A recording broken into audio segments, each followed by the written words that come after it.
Yeah, I think quite a bit. There's the size is something that certainly stands out, and I think up front they're certainly big guys and very skilled.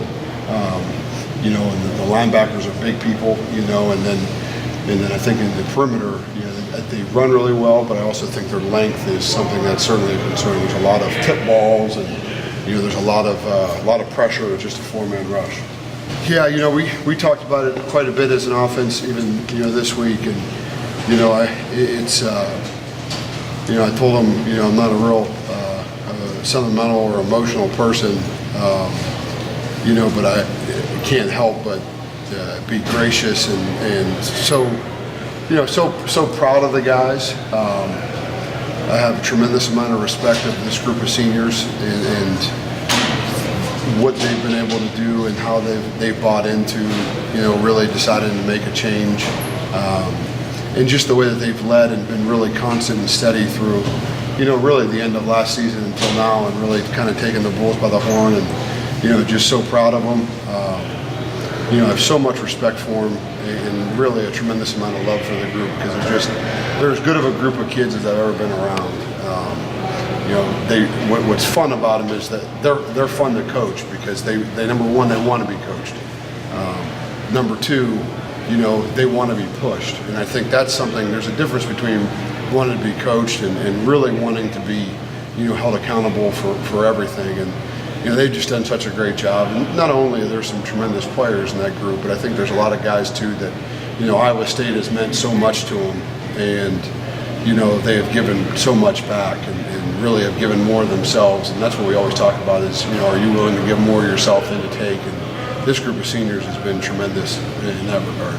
Well, I think, first, obviously, he's had a very consistent play, which has been a lot, But I think he's, especially with so many young offensive linemen in our group, guys that maybe are redshirting or are going through the process of just getting here and kind of, learning how to function in college football. I think he's meant so much more.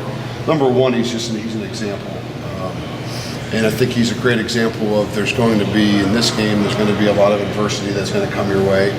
And how you handle it is really what your character is and what your makeup is. And, that good things happen to good people that are willing to work hard. So he's meant a lot. He means a lot to me. I think he's a special kid and a tremendous leader. And he's a good guy to be around because he does it the right way. Yeah, I think the first thing is that position's not it's not real easy to play, and it's not a whole lot of fun all the time either. I think there's, if you look at just if you look at football from a very kind of black and white standpoint, no one grows up wanting to be an offensive lineman.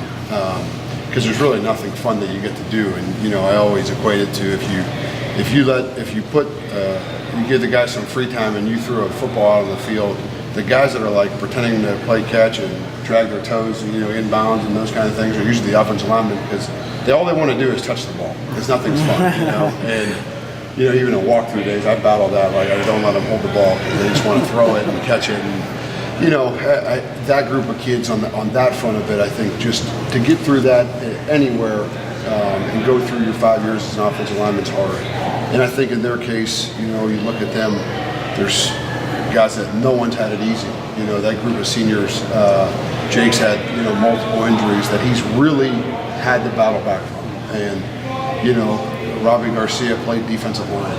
And, Sean Curtis is, he's been through a lot. He's been through position changes, and Brian Larson came in as a 230-something pound offensive lineman, and he's done a really good job. And so I just think it's a testament to the kids that have worked incredibly hard, and I'm certainly grateful that they've done that because they've been a great group to be around.